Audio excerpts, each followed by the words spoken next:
In selecting this morning's subject, I think we chose a rather important one because it comes close to the personal life of every individual. Each person lives in a world surrounded by a collective group, and to each of us, all the rest of humanity forms this collective. Thus we are an infinite number of individuals existing within one total humanity. And each person, at some period during life, often frequently, comes into conflict with this collective made up of other persons like himself. The force, the collective force of the common mind expresses itself through what we call public opinion or popular opinion. This opinion is very difficult to trace, and a number of polls and surveys have been made in an effort to find out, if possible, why the individual opinion of individuals differs from that common opinion. Some have held, and there is truth in this, that often collective opinion is more honorable, more just, and even wiser than individual opinion. There are cases, however, where the opposite is dramatically true. The chances are that the so-called public mind would be, by nature, honorable and intelligent. But it is subject to a conditioning force, which we call propaganda. And this, insinuating itself into the consciousness of our collective attitude, often distorts it and results in the terrible pressures which we find in war and in other tyrannical collective attitudes. To discover, therefore, not only the nature of this public mind, but how to protect ourselves against the ravages which it may cause, these would appear to be worthwhile procedures, essential to the living of a good life. In general, we can say that public opinion divides into two general parts. First, world opinion, the enormous mass motions of human thinking. And second, local public opinion, being composed of areas, districts, neighborhoods, families, and these more intimate associations with which we are most familiar. By the large, we are not as much concerned with world opinion as we are with the attitudes of those more or less closely around ourselves. The neighborhood, the street on which we live, our own friends gathered from numerous levels of living, and even our relatives, near and more distant. In the average person's life, there are probably anywhere from a half a dozen to 25 or 50 immediate opinion makers. In business, our associates, the firms with which we deal, the customers we seek to serve, their opinions come close to us. The opinions of the members of our church or club, the society of which we are a working, living part, the opinions of these groups come close to us. The larger world opinion, we some way are not able to comprehend, or to vitalize. We know, for example, that situations in North Africa are touchy. We know that racial attitudes can become dangerous. But these larger problems of opinion, we do not know how to cope with. We must leave them to organized groups or various structures in society created to administer these generalities. We are, however, vulnerable to those pressureful opinions which are near at hand, whether political, economic, social, religious, or philosophical. On our level of interest, perhaps, philosophical, religious, and social opinions become of immediate importance. Looking around us, we discover the amazing phenomenon that nearly everyone is dedicated to the preservation of opinions. We begin to search into the substance of the attitudes which people hold. We find in many instances that this substance is almost non-existent. Individuals are not dedicated to facts, they are dedicated to attitudes, to convictions, to beliefs, to concepts, to ideas, and to notions. For these they have a large and complete dedication, often at the expense of facts. And as we use the word opinion as being a general attitude not well supported in many cases, we must try for a moment to distinguish between an opinion and a fact. What we call a fact today is for the most part not a certainty, but an attitude held in common by many persons. If this attitude is held by informed persons, specialists in a field, or those for whose opinions we have respect, the result is the acceptance of an attitude or a concept as a fact. In the realm of mentation, in the realm of abstract fact, we are particularly at a disadvantage. We have almost no certainties with which to work. Even such large certainties as the nebular hypothesis and the law of gravity have been questioned. We are not sure of very much in this world. What we call fact is therefore merely expertly analyzed concept or conviction. Even in our schools of exact sciences, we have exact sciences but not exact facts. Every scientific discovery is apt to assail a principle, a law, or an idea that has long been held as factual. By degrees, our entire concept of fact is being reformed, coming more and more to be regarded as a highly relative concept, a concept subject to change without notice. 100 years ago, it was a commonly held astronomical fact that the Earth was the only habitable planet. That is not held as factual today.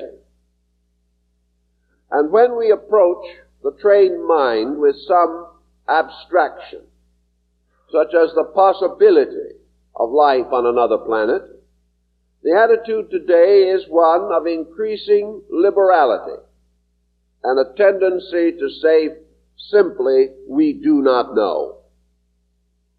Thus, many things which we believed to be true, we now no longer hold with certitude. We believe, we think, we hope, but we are not certain. The gradual death of certainty has had a considerable effect upon public opinion. In some cases, it has undermined confidence in knowledge. confidence in realities of every kind. In other instances, it has impelled us to a broad rebellion against tradition, a rebellion which also can be led to excess or extreme by the mind.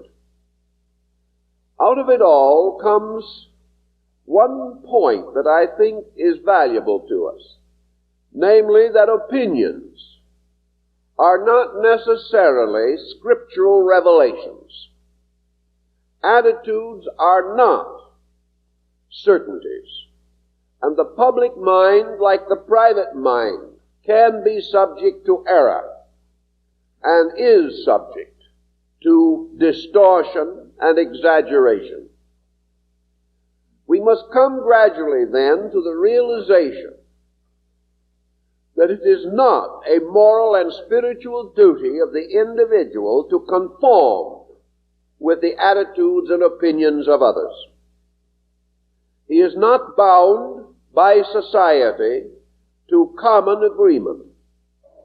He is bound by society to a common struggle for existence and improvement.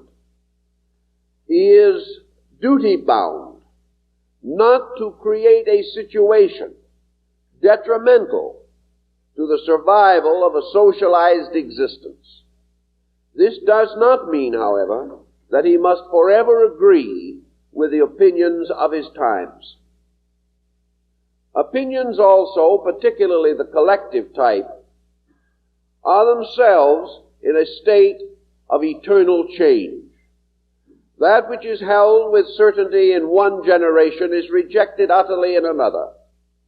And perhaps there is no field of public opinion in which this inconsistency is more obvious than in what we term style. Styles in clothing, in commodities, in automobiles. Styles are forever changing. Each style, when it is introduced, is declared to be the newest, the best, and to a measure the final. 6 months later, all is changed. And the individual who had the pleasure and the smug satisfaction of being up to the minute finds himself 6 months hence in a very retrograde position, which he must do something about immediately. He has passed out of fashion before the commodities were paid for, and he must immediately go into debt in order to remain true to this concept of fashion. Public opinion accepts fashion, not necessarily because it is so minded of itself, but because it is under constant pressure of propaganda and advertising. The advertiser is desperately desirous of merchandising his products. In order to do so, he must continually cater to certain instincts in human nature. One of these instincts is love of novelty. Another instinct is love of change. And perhaps a third is the desire to excel or exceed others on some level of attainment or possession. Consequently, the public mind has come to what we call this condition of the adoration of innovation. The new must be the best, and all things that are not new gain gradually a kind of negative opinion. They become decadent, so-called. They lose their attractiveness for us, and they drift into a general innocuous state, a state of undesirability. There they remain for 50 to 100 years, and then blossom out triumphantly as antiques. Then we desire them as never before. But between new and antique is a slough of despond through which the individual must bear his worldly goods. Thus, the love of the new and of innovation, while it leads progress, there is no question about it, it makes progress possible, can also by excess become an obsession. It can keep a person in debt for their entire lifetime. It can destroy major securities in the desperate effort to appear prosperous and contemporary.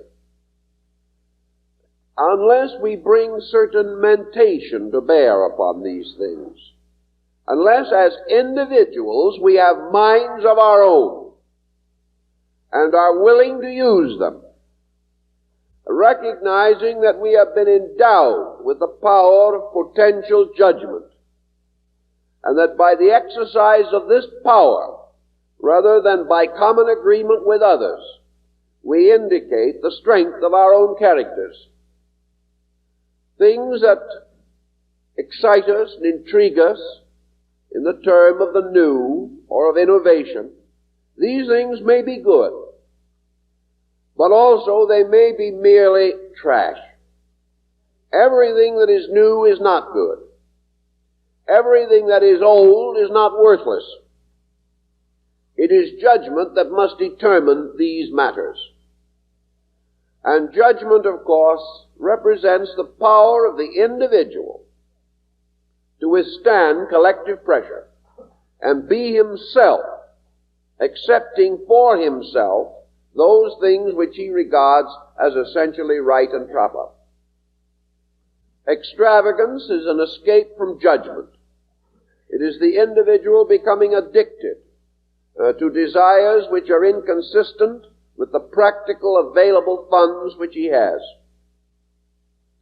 Not to use judgment means to be confronted ultimately with fear, worry, debt, suffering, and sickness.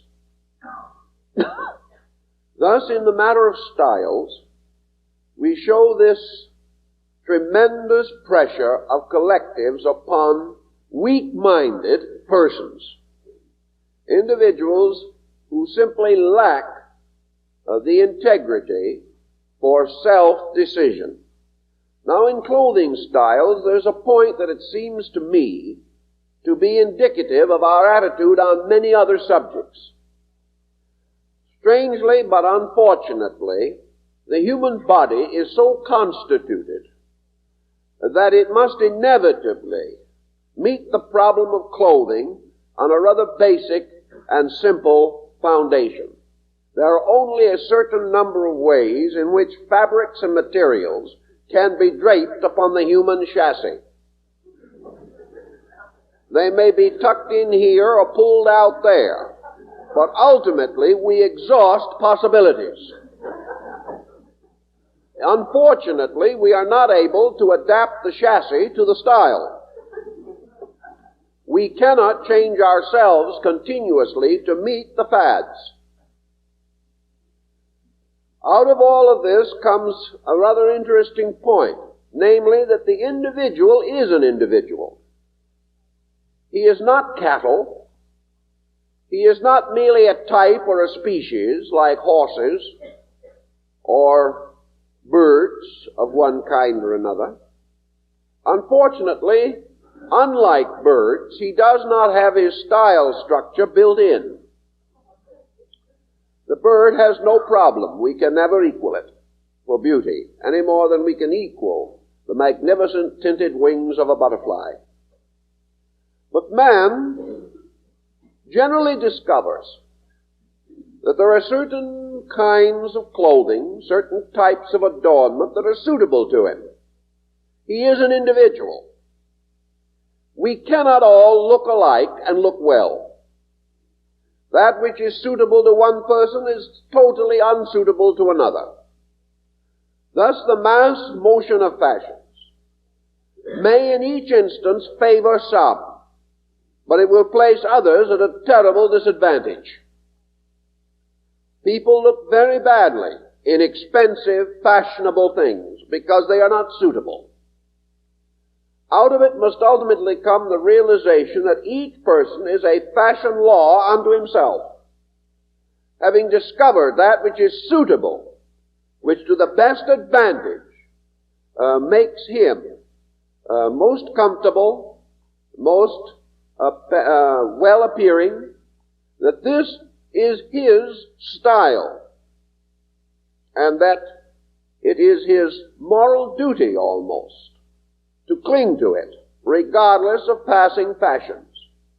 Because if he does not, he is apt to be fashionable and appear ridiculous at the same time. Thus each person has a fashion law to himself.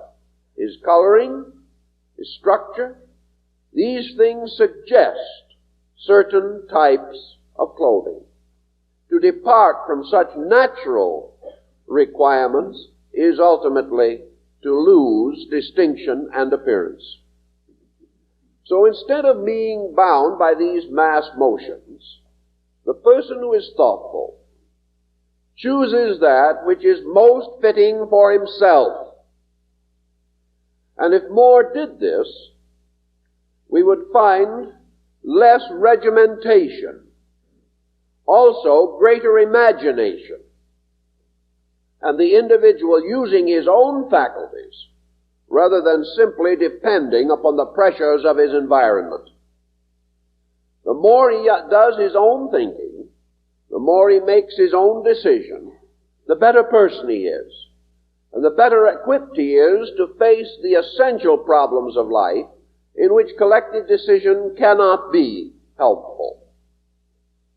If, however, we learn to drift in everything, drift in the design of an automobile, drift in kind of shoes we wear, coats, hats, clothes, if we make no decisions of our own in hardly any field of endeavor, we ultimately lose the power to make decisions, ultimately become drowned in this sea of common attitudes, which may or may not be suitable to our requirements in any way. Thus, to be up to the mold is not the end we are searching for. It is that the individual shall have the power to live according to the convictions of his own conscience. And if he never uses conviction, never applies it, he naturally has very little available in any real emergency in which he needs it. So he can exercise his self-directives in small, simple ways, thus strengthening them for the real needs that arise. Public opinion also affects us intangibly. It sets upon us certain molds or patterns. In education, for example, we have a sorry case of public opinion that has gone bad. We have individuals following religiously and devoutly policies long established, policies which never have worked and never will, policies which have failed for thousands of years to produce the end product that we desire, that is, the educated person. They produce an individual only who is equipped according to the conceits of his times, who is able to mold himself into public opinion, adjust with it, accept its guidance and almost its sanctity, and proceed to make all the mistakes that distinguished his ancestors. There is no point, of course, in education in which this opinion-making instrument is more obvious than in the higher brackets of learning. The individual may graduate from grammar school and still remain comparatively an individual. He might graduate from high school and still be a person. But if he graduates from college without being deformed in some manner, he is indeed fortunate. One of the things that higher education attempts to do, apparently, is to turn the individual against his own common sense. It tries to impose upon him a stratum of sophistication, of worldliness, of so-called higher nonsense, from which he will have a terrible time recovering. It is in college that the person begins to lose his ideas and his ideals, and gradually becomes inoculated with the prevailing cynicism and skepticism. He regards this as essential. He is taught, subtly but definitely, that the simple attitudes and beliefs of his parents and those with whom he has long associated are simply inadequate, superstition-ridden, and, of course, inevitably mid-Victorian. With this armament, the child is not only deformed, but is placed in a frame of mind in which it is very difficult to help him back again into a normal attitude.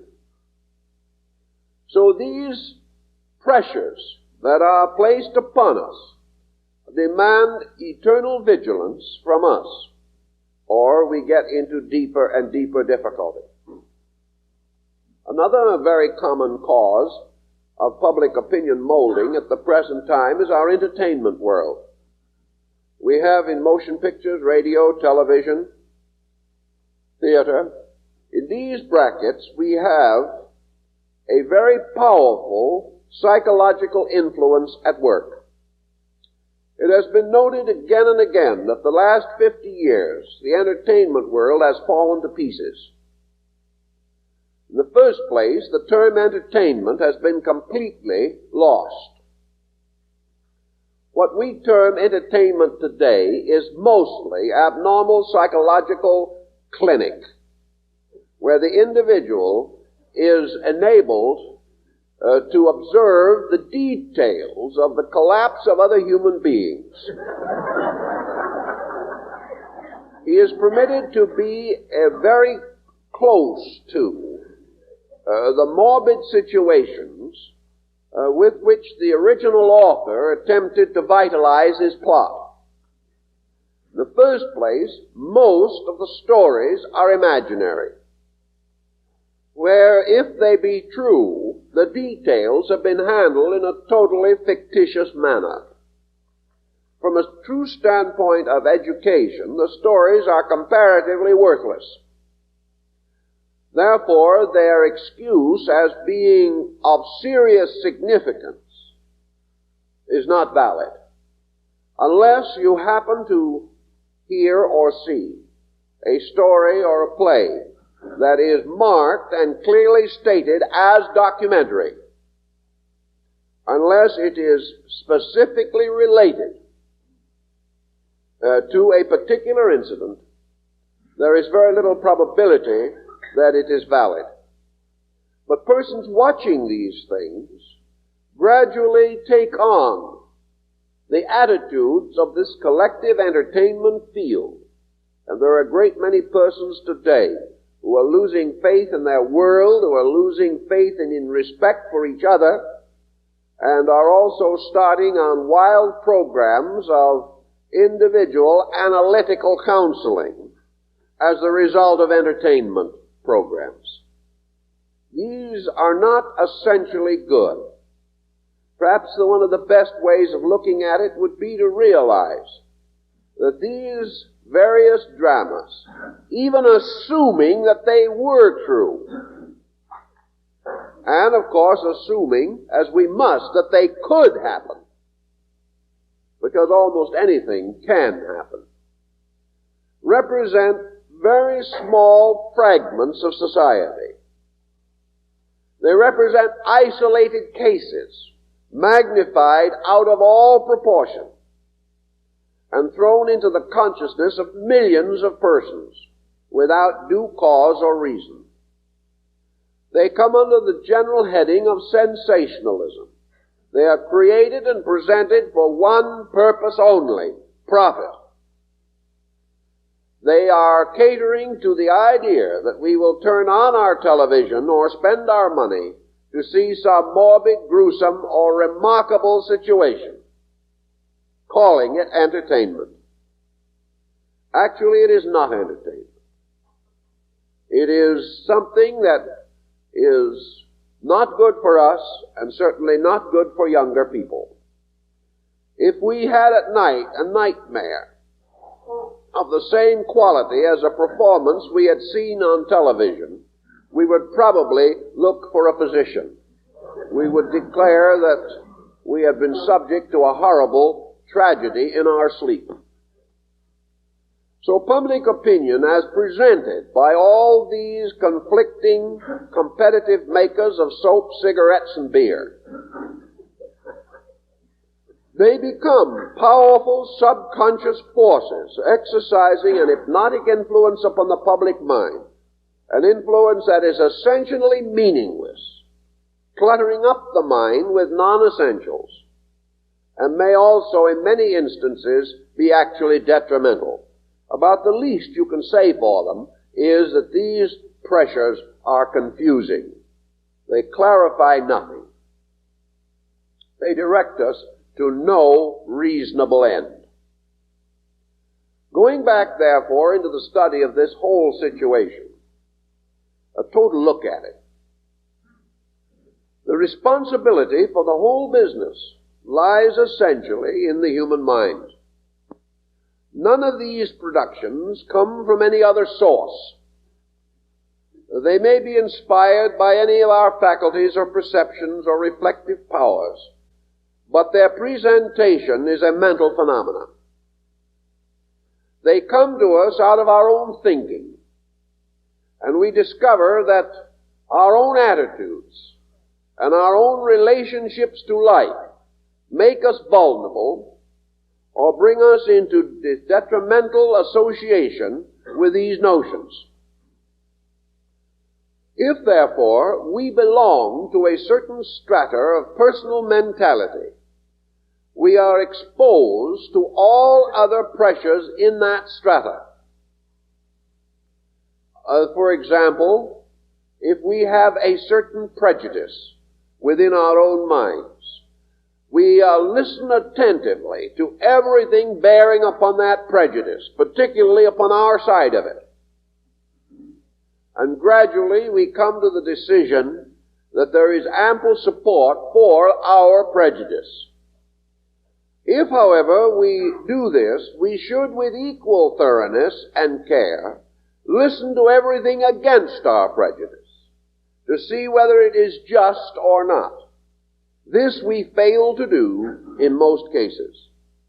Our purpose not being to arrive at fact, our purpose being to have our own attitude supported, regardless of the cost or consequences.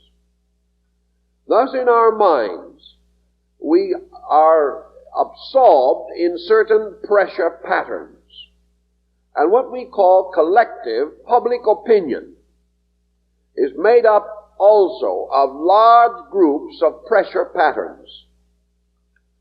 If it would be possible to analyze the public mind as a composite, it would probably be not so different from the individual mind, because after all it must be made up of these tiny mosaics of individual intellect. The public mind has more on it, however, in the form of problem and material for thought than the private mind, because the public mind covers every phase of life, every level of thinking. But within this public mind, there are numerous groups made up of any number you can conceive of, from maybe a half a dozen persons to maybe 5, 6, 7, 800 million persons. The larger of these patterns become tremendous public forces, as for example religion, where we have a public mind or a composite mind of Christendom, representing perhaps 800 million human beings. We have public mind on great problems, such as national defense. We have public mind on economic problems. There are these tremendous groups. Then there are smaller groups, down all the way to some small local confraternity of a half a dozen individuals dedicated to securing a public swimming pool for the town. All these different groups, each bent upon its own purposes, each attempting in one way or another to justify its own attitudes. These surround us and invite our participation. It would not be fair to say that the perfectly balanced, well-controlled, strongly integrated individual mind has to be a victim of any of these groups. It does not have to. It does not have to accept or assume anything that it is not willing to accept or assume. But the individual mind of the person is also a tumbling ground for whimsies. It has all kinds of peculiar notions of its own. It likes certain things and dislikes other things. It would love to see legislations for something or against something. This is obvious when we go to the polls, for it is quite certain that each individual, feeling that he is serving the greatest good, votes. And yet most persons differ as to what would constitute the public good. Therefore it is difficult, if not almost impossible, to secure a unanimous vote on any subject. The individual, having certain negative attitudes within himself or certain peculiarities of attitudes, pressures, prejudices, phobias, complexes, looking around him in his environment, immediate or general, usually makes a heartening discovery. Whatever his peculiarities may be, someone else has organized them and made a complete composite out of them. Whatever attitude you have would instinctively make you a member of something. Somewhere in the world there are other people with the attitude you are holding.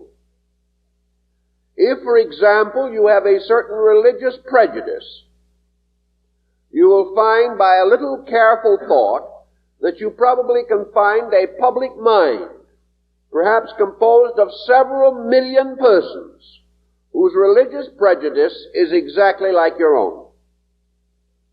Now this is to the individual a heartening discovery. He suddenly finds the security of number.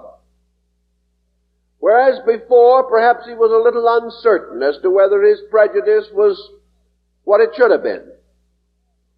If he discovers that it has somewhere been organized, has a name and a board of directors, then his prejudice is solid, proper, and true.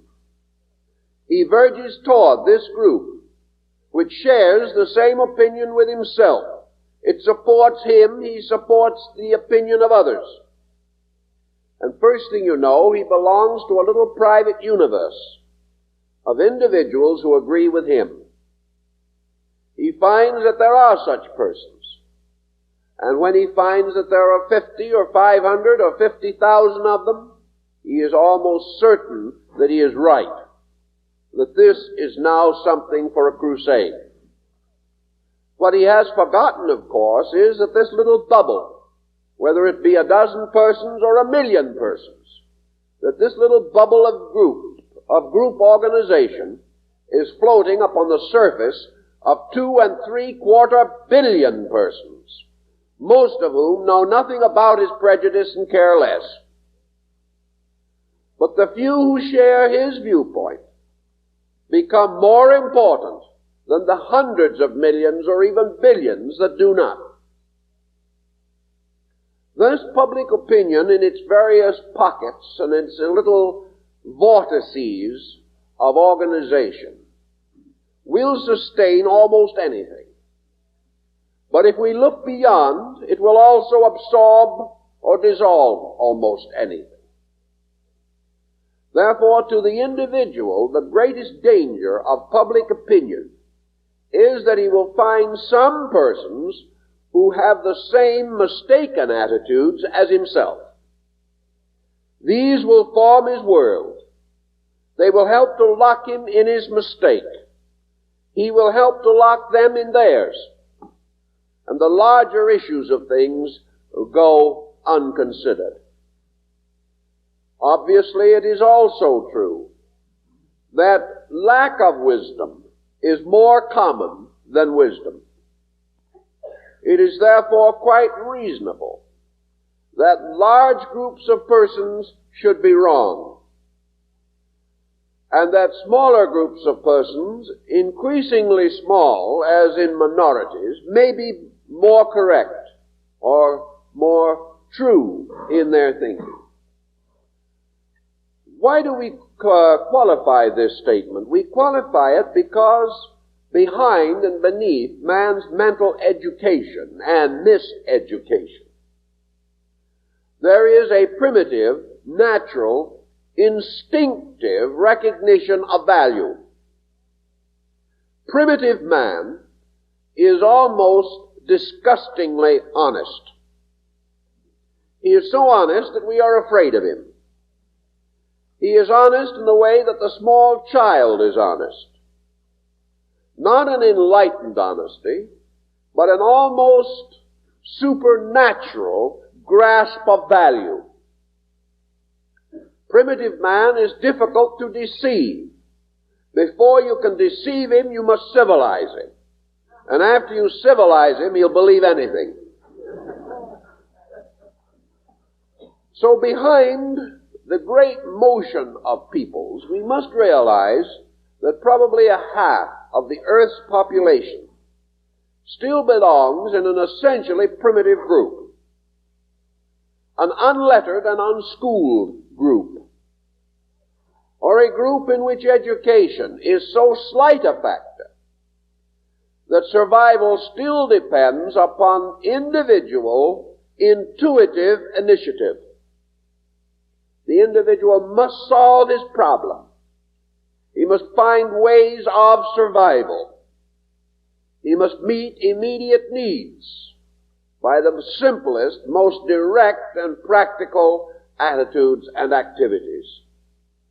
This group would be essentially nearly right. It would have this tremendous, almost inspired quality, an inspiration based upon the need of survival, the intuitive grasp of that which will make survival possible. So-called cultivated man has lost the instinct for survival. Therefore, he is able to threaten his own survival and endanger the survival of others. For this reason, we say that beneath world opinion there is a folk level, a basic psychological integrity that can be of great value.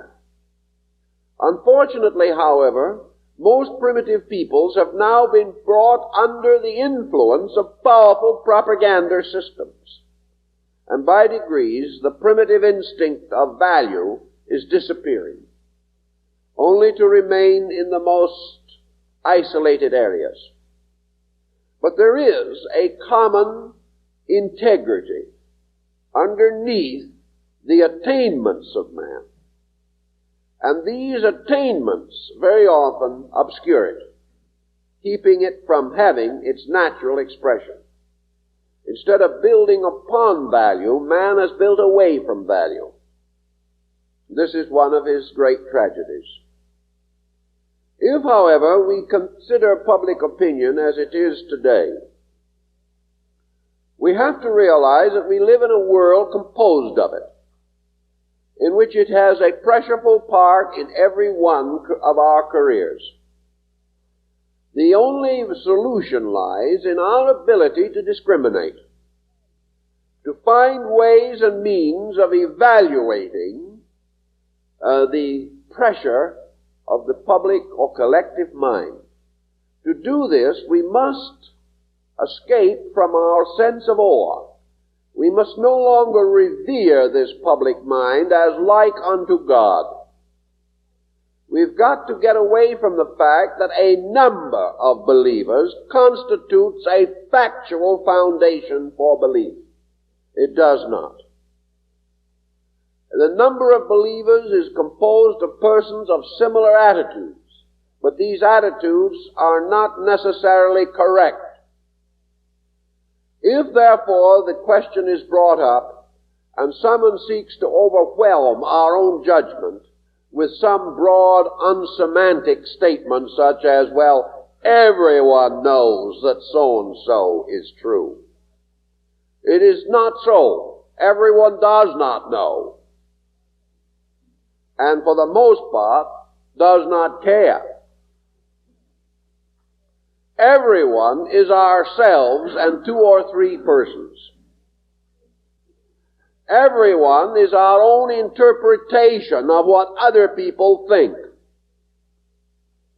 If in the course of life we find three persons who agree with us, this is termed everyone. If it's only two, we say most people. If it is only one, we say some people. And if it's only ourselves, we say this is gospel truth. We have no sense of perspective on these things. So never be overwhelmed by being told that you are out of step with everyone. This could not be true. Somewhere there lurks someone who agrees with you. Never, therefore, have your decisions made for you by persons of doubtful integrity. Why should we accept the attitudes of individuals when we would not even want to live with these individuals? Why should we allow their thinking to enter our lives when we would not want them in our houses? Why should we allow the manufacturer and the advertiser to think our thoughts for us and to cause us constant responsibility and debt, which we cheerfully assume in order that he may break a sales record? Wherein lies the virtue of these things? Actually, we would have better products, better services in this world, and a better integrated society if the individual demanded levels of value. If he insisted that things be done well, they would be done well. He is still the great consumer, the great buyer, and his will is law if he wishes to make it so. But he prefers to drift along, saving his mental energy for other activities. And incidentally, what are these other activities? Usually, little more than schemes to find ways of paying his bills or escaping them utterly. We are not using this mind energy so continuously and so nobly that it would not pay us to pause and examine our failure to be reasonably critical. Public opinion can and often does whip groups of people into mob action, as in the traditional Southern lynching situation. It can lead to the most fantastic political activities, notably meaningless, but accepted. Public opinion has now gradually also brought a broad defeatism into the life of the individual. It has taken for granted that nothing can be done about these things, that we must laugh them off, forget them, or assume that they are the natural workings of the Homo sapiens. They are not any of these things. They are merely a pyramiding of indifferences, of neglect, of failure to use the faculties and powers with which we have been so wonderfully endowed. We must then face two issues. One is to move with public opinion. The other is to stand our ground. Now, if we move with public opinion, we appear at the beginning to come into an easier state. But the products of public motion in the last 500 years have not been encouraging. We have gained something, it is true. We have made some progress, but at a terrible price. We have gained liberty at the price of the Spanish Inquisition, the Reformation, the Armada, and probably 50 wars, the French Revolution, the American Revolution, and the Russian Revolution. Misery and pain. We have bought a semblance of liberty. And now that we have it, we do not use it. We sacrifice voluntarily the liberty we have earned cheerfully upon the altar of collective opinion and do exactly as we're told to. Liberty seems to be worth dying for, but not worth living with. And we take this attitude every day. If then we are willing to drift, following every other social motion, accepting the environmental delinquencies of our friends and neighbors as a code of conduct, we will land where they land. We will lose our home because we did not finance it intelligently. We will be in debt until we have ulcers.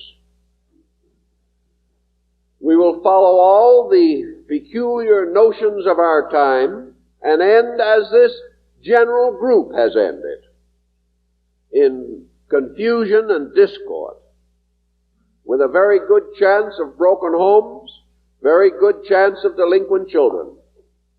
We will just drift and take the chance as others seem to be doing.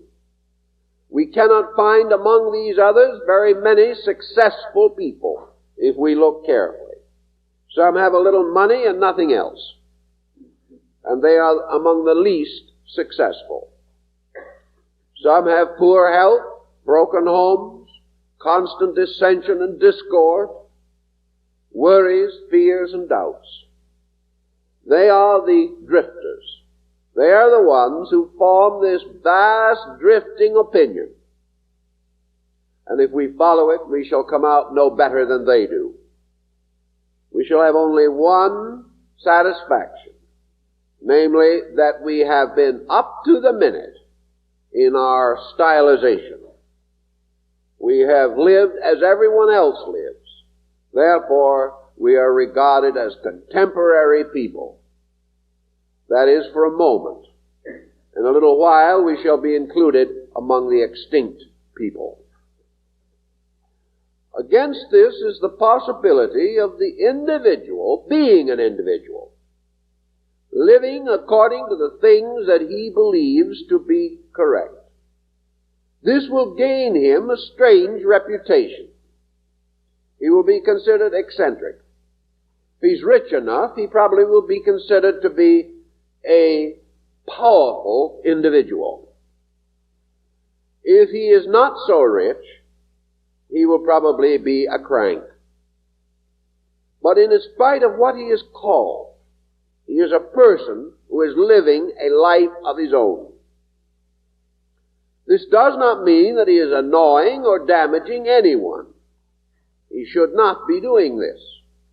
But he should be making constant and numerous decisions as to how he will spend his money, how he will live, what will interest him, what books he will read, what theater he will attend, what concerts he will choose.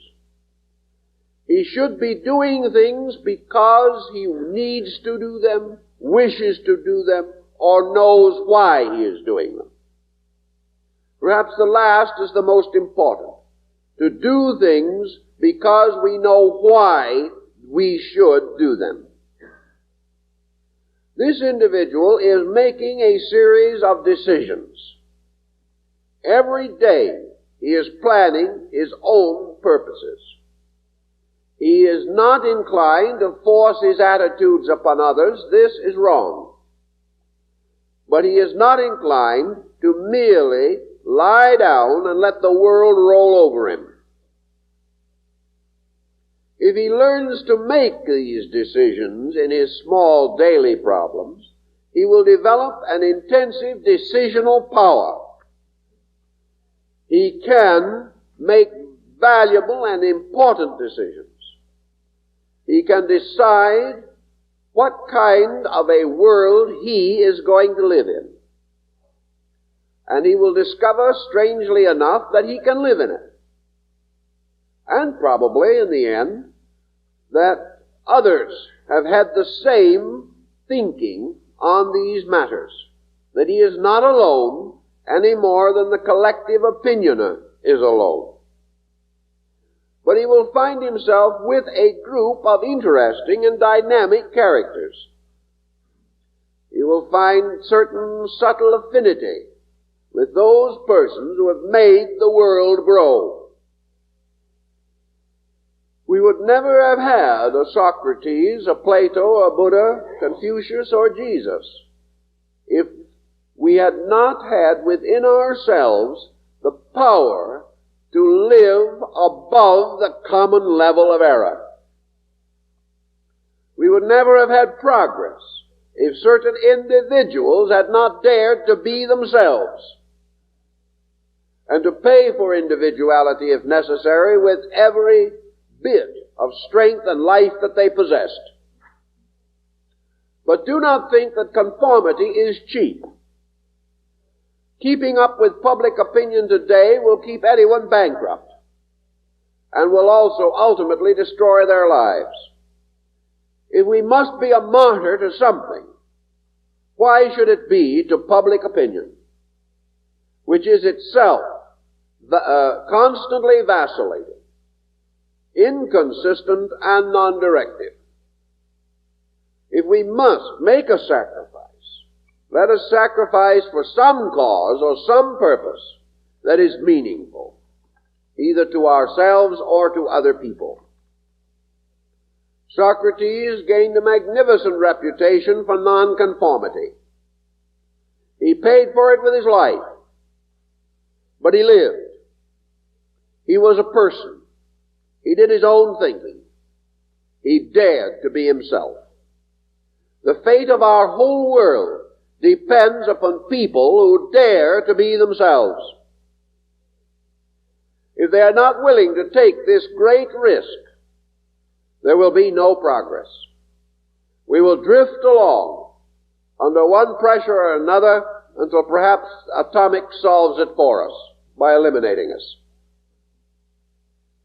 All the things that must be done to bring this world into security and peace must be accomplished by individuals. This sorry hope that we have that sometime there's going to be a universal reformation by the collective itself has no grounds upon which to be built. It has never proved to be so since the beginning of time. Every time we have a motion of groups, this motion is spearheaded by the power of individuals. It is true that public opinion has within the surface and beneath its surface a tremendous vulnerable need. Everyone wants to be better. That is part of public opinion. Public opinion wants peace, wants happiness, wants security. Public opinion wants children to be brought up properly, wants to overcome crime and poverty and war and sickness. Public opinion does not want to suffer. But in itself, it cannot accomplish this end. The only thing that it can do, and ever has done, it has been to rally around central focal points. Strong individuals have in a number of occasions become the focal point for a release of public opinion. But without these rallying centers, opinion itself flows without organization and without conviction. So out of this tremendous reservoir of the public mind can be brought groups to support a diversity of different attitudes and ideas. Groups can be found that will violently support war simply because of selfishness or ignorance. Groups can be found that will sustain any kind of intolerance that might be recommended. There are masses of people who just want to be against something. But there are also levels and groups of persons who want to grow, who want to help, want to be part of really constructive programs. These levels are not so large, but they exist and can be called upon. And it is the defense and support brought by these groups, backing up great leaders like Socrates or Buddha or Jesus or Confucius or Muhammad, that have ultimately permitted these doctrines to become dominant in human affairs. Individuals have emerged, and then social strata have come forth to support and sustain these individuals. Sometimes society martyred the individual first, but gradually society has built the strong, sustaining, surviving power of these ideas. Thus, the progress of the world is the result of persons who dare to be themselves. If they are right, they will live. If they are wrong, they will perish. If what they do advances the world, they will ultimately be recognized. If their decision is not proper, they will ultimately be forgotten. But in any instance, they are individuals. They are persons who are using the faculties with which they have been endowed. We cannot too strongly recommend that every person interested in philosophy and in religion and in ideals and mysticism, metaphysics, all these subjects, should strive to be an individual, should strive to maintain a personal attitude uncontaminated by prejudices and criticisms and things of that nature. One of the wonderful powers that the human mind possesses is its potential ability to be happy. Happiness, however, arises usually from individuality. The collective group of persons is seldom happy. It may be reasonably contented, but it has the contentment of what Longfellow calls the dumb-driven cattle. It is only the individual who is capable of dynamic happiness, the kind of happiness that sustains and lifts the person to a sense of magnificent achievement. Real, deep, abiding, consistent happiness. Happiness that cannot be destroyed a moment later by some misery. Happiness arises out of the consecration of the mind and of the emotions and the whole psychic nature to purposes and programs and policies that are adequate. The best chance of happiness we have is to attain a degree of individuality in which we do not move with the tides of human affairs. The ocean of life is constantly moving with waves and currents. And these waves have their high places and their low places. And the tides rise and fall. And in the life of the collective body of mankind, joy is followed by sorrow, heights of achievement by depths of loss. And man lives in a constantly alternating cycle of advantages and disadvantages. It is only by individual initiative that man can put a rudder on his ship and steer a course across this sea of circumstance. If, therefore, he desires to have an integrated life, a life in which purpose and organization have helped to bring a balanced mood, a consistent, constructive creativity, the person to achieve these ends must cultivate his own resources. He must become a personal liver.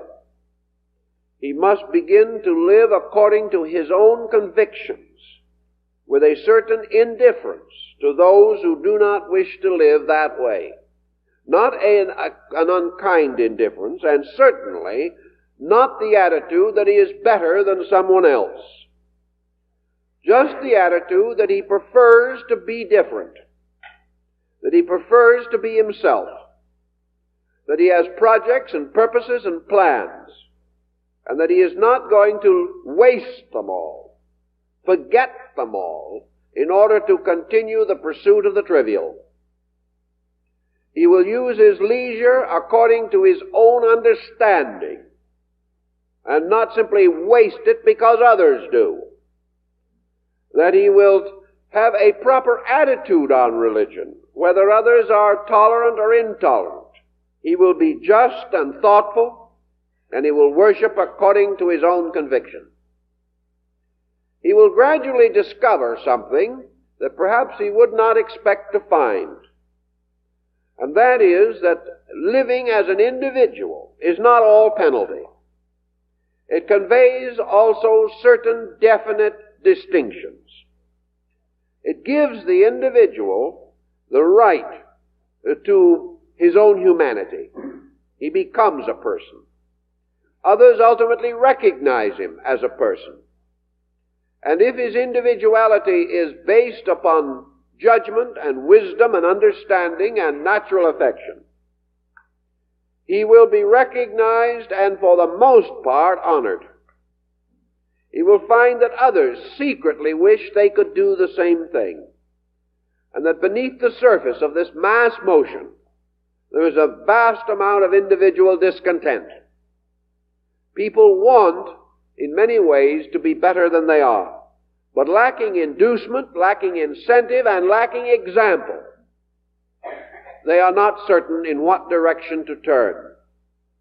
Having no adequate leadership on an ethical level, they are bereft of vital integration. They have no way of stimulating themselves. They are not sufficiently informed.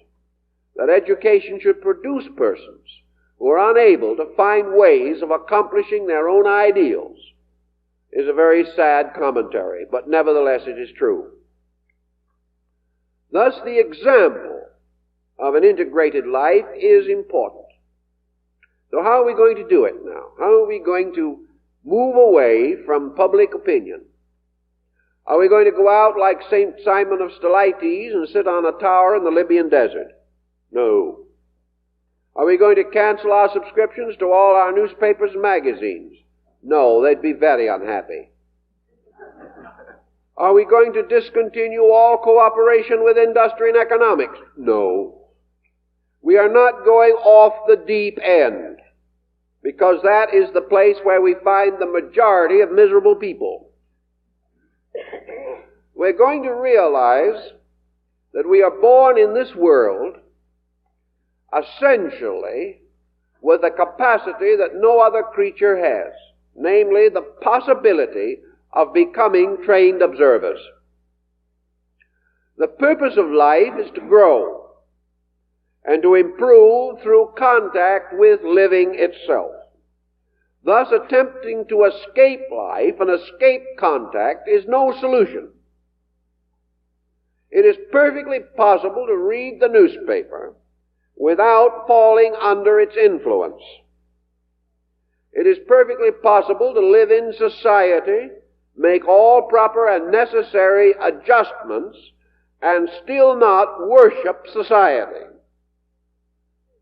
It is perfectly right and proper to live in an economic or industrial system, earn an honest living, support a family, and raise children without believing that this industrial system is a divine revelation.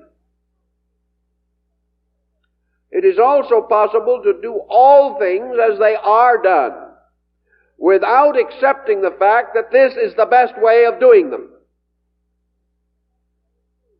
It is very conceivable that we can live in this world, meet all natural responsibilities, and practice all social graces without falling complete victims of the hypnosis of it. We can observe things, study them, reason out why people do what they do, without, as a result, loving some people and hating others. It is perfectly possible to understand why we are plagued with our present political situation. And we can come to this conclusion without hating politics, hating politicians, or trying to create a third, fourth, or fifth party. We can understand through things. The moment understanding comes, violence ends.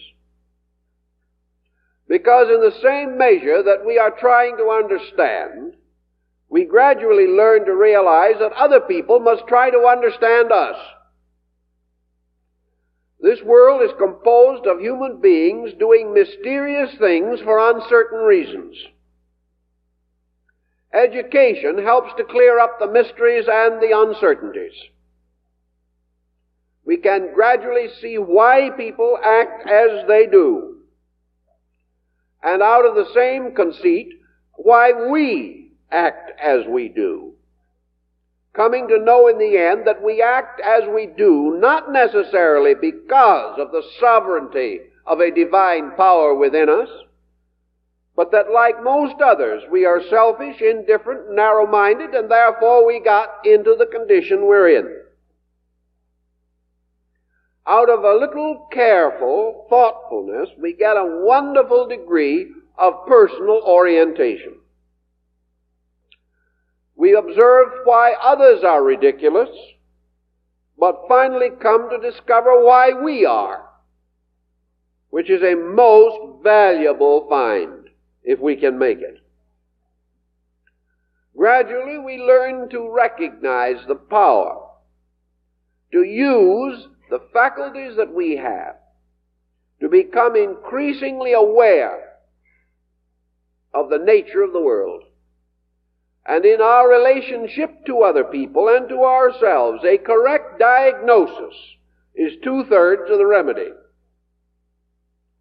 After a little thoughtfulness and really honest examination, we realize that the world is not made up of very good people and very nasty ones. The world is made up of a great number of very uncertain people who, under pressures of one kind or another, are apparently better or worse than they really are. That underneath all of this, on all levels and all planes, the world is made up of very hurt people. People who are unhappy and do not know why, and are not going to find out why very easily under existing conditions. We're going to learn that what we call a despot is really a very sick, stupid person. And that all these terrible bugaboos that we have built up about one thing or another are mostly in our own minds. The world is not composed of people who hate each other. It is composed of people who fear each other. Because not knowing each other, we are always afraid of mystery. And out of fear of each other will come war. Not because of natural dislike, but because of propagandaed prejudices. And after it's all over and the propaganda has ceased and things have settled down again, no one can understand how or why they were so foolish. It is therefore made up of human beings who do not use the power within themselves to determine the kind of living they are going to do. If a highly intelligent, highly educated nation like Germany had been composed of individuals who knew what was right and believed it, Adolf Hitler would not have had a chance. And the same condition can arise anywhere. As long as individuals are perfectly content to drift along on the level of creature comfort alone, willing to fight for anything that gives them $1, regardless of whether it's good or bad, nations will be vulnerable, individuals will be insecure, and progress will be slower than it should be. Now, we can't hope to change all these things, but each individual can cease to be that way himself. He can become an individual in a world and realize that this world cannot touch him unless, first of all, he sells out. Unless he compromises his own principles, he cannot be injured by the collective situation. He may go through a series of transformations which others would call injury. But if his own understanding is straight, he comes the nearest to security of any person in this world. And to get this perspective means a gradual diminishing of our subconscious acceptance of everything around us, particularly of the opinions of other people. I've observed that most people in trouble are to some degree, in some way, just a little bit dishonest. They have perhaps absolute economic honesty, but they are dishonest about themselves. They are trying to believe that they know more than they do. They want to be thought better than they are. They want to gain reputation for abilities or attitudes which are not natural or sincere to them. In some way or other, they are not honest. And the moment the individual is not honest, he comes under the despotism of an entire world of compromises. Public opinion is the great compromiser today. It will drift in any direction where the effort is least. Man, in order to grow, must gradually drift in the direction of continuous effort. He must realize that one decision is more important to his character than 100 compromises. That when he does it because he believes it is right, he alone justifies his action. To do it because other people do it does not mean anything in terms of character. If what he does is the same as the other person, that means that he believes that the other person is also right. And if he performs right action, he will perform as certain others do. But merely to accept the pressure of popular attitude is to drift in constant conflict. Nothing that we believe lasts as long as we do. We must change our minds and our attitudes continuously with this vacillating and uncertain public mind. It is much better then to have a purpose and a plan and stay with it. We cannot therefore too strongly advise all sincere persons who are seeking to grow to begin to think that they have a right to think, that they have a right to the color wallpaper they like, assuming, of course, that they can gain some common understanding with their family about it. But just because all the world says it should be blue does not mean it must be. The fact that all the world says that a certain thing is a certain way does not make it so. The only way we will ever know how things are is through our own personal investigation. What makes others happy may not make us happy. Collective diagnosis of ailments will not be, generally speaking, accurate in individual cases. Each thing must be worked out by the person who is building a life, who is finding his way of arming his character against the vicissitudes of experience and existence. We have a right to the strength of internal support. When we know what is right, we must do it. The individual who does not keep faith with the convictions that he knows is making the most dangerous compromise of all, one which is going to psychologically demoralize him. For many psychological ailments rise from conflict between conscience and conduct. What we believe, if we do not do it, we lose respect for ourselves. And that is the most serious loss that any human being can suffer. So public opinion is just actually unimportant. Socrates, discoursing once before quite a group of people, was stopped in the middle of a sentence by a vast burst of applause. The old philosopher looked rather surprised, turned to one of his associates, said to him, "What foolish thing have I said that all men should thus applaud me?" And this remains true today. If too many agree with us, we should begin to be suspicious of our own conduct. If we agree with too many, we should begin to try to analyze whether we have any mental backbone at all. If we do what everyone does, we can be rather certain we are wrong. And if everyone thinks we're wonderful, there's probably something rather seriously the matter with us.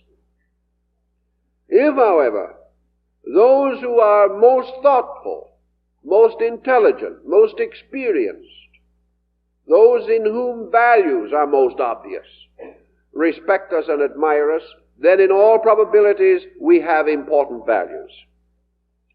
Thus only persons better than we are can give us criticism that is essentially valid. We should observe the opinions of all about ourselves. We should not overlook the fact that we are full of faults and others will find them. But at the same time, we should not accept the judgment of everyone unless in our own hearts we are convinced that their judgment is right. If through our own selfishness and stupidity we have limited our perspective and are fooling ourselves, then anyone can help us. But not merely to agree with them, but to explore and to consider. Advice is given not to be accepted or rejected, to be believed or denied, but to be examined. And if found worthy and proper, to be accepted, regardless of who it comes from. These honesties relieve us from this mass hypnosis. They remind us that things do not happen in mass motions of this nature, that we must make a better life happen for us. Public opinion should never worry us, because actually there is nothing that is worrying public opinion less than we as individuals. Whatever it says about us, it has said about others and will say about others. There is nothing deader than yesterday's news. What the world thinks about us will never save us. But what we think about the world, if it is intelligent, may help us to save ourselves, and ultimately perhaps to confer a real benefit upon others who are able to understand. Thus we do not have to be part of a vast motion because other people are. We are not a school of fish or a flock of birds, nor are we a hive of bees. We are individuals, and by using the individual right to think, we preserve the individual right to grow. And if we use it, life's challenge brings growth. helps us to grow in the midst of others who do not grow or do not appear to be growing. Helps us to make direct decisions. Whether they are consistent with public opinion or not is not important. Public opinion will not pay our bills. Therefore, we are not in debt to it. We are in debt only to ideas, to principles, and to truths, through the application of which we organize our own lives. So try to think of yourself not as something being lambasted and bombarded constantly by public opinion, but merely as an individual who has unwisely allowed public opinion to move in upon him. It has paid no bills, it has never paid the rent, and it has never kept the lease. Therefore, it can move out.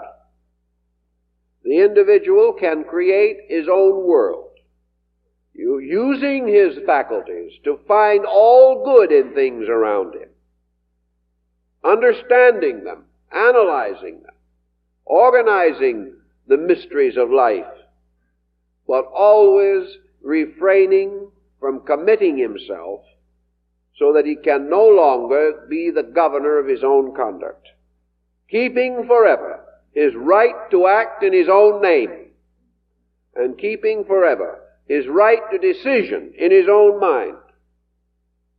It is better for him to make his own mistakes and learn than to make the collective mistakes of ages.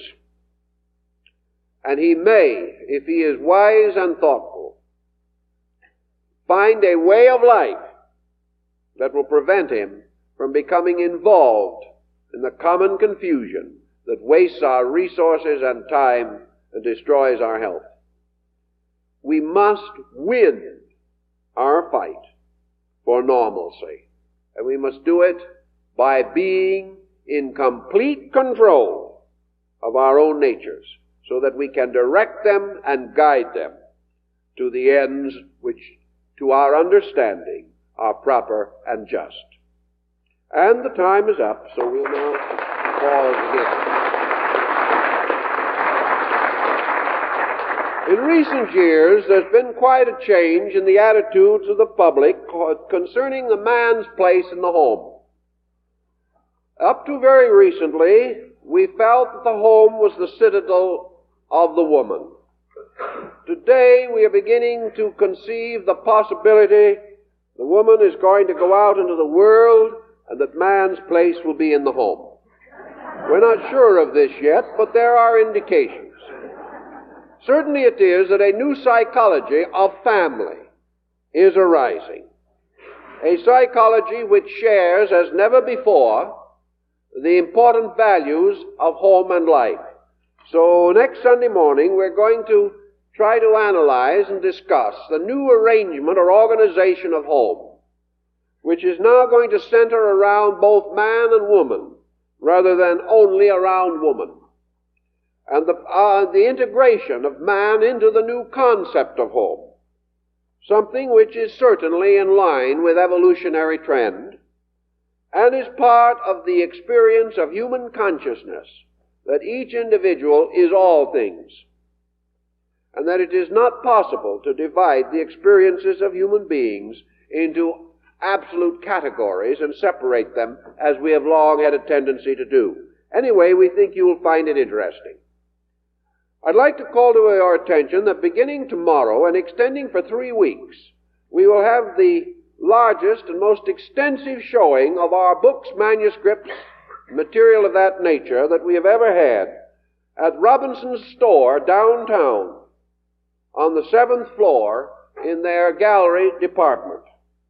Many of the choicest items from our collection will be exhibited there. And you are invited to come or tell your friends who might be interested. As you know, our library facilities have never been such that we've been able to have a comprehensive exhibition on our own premises. Therefore, you will have an opportunity to see many of the treasures of our collection which have not previously been exhibited.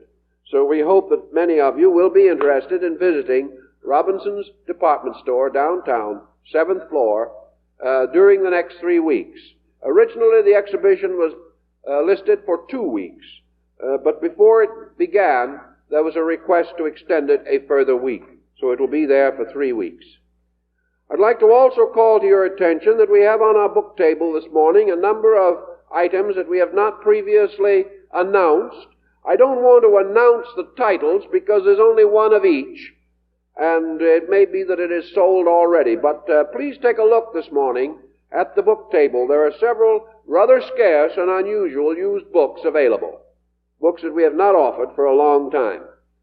Also, I'd like to announce that on Wednesday evening this week, we're beginning at headquarters our Wednesday evening study seminar. And the subject for the seminar this time will be Paracelsian philosophy. And if you're interested in the wonderful mysticism and scientific research of this great Swiss physician, philosopher, alchemist, Kabbalist, and mystic, I'm sure you will be intrigued with the subject of this course. So far as we know, Paracelsian philosophy is seldom, if ever, discussed in modern times. Yet the need for it and the importance of it cannot be overly stressed. So we thank you very kindly, hope to see you next week, and maybe if you can, tell your friends about the show of our books at Robinson's store. Thank you very much.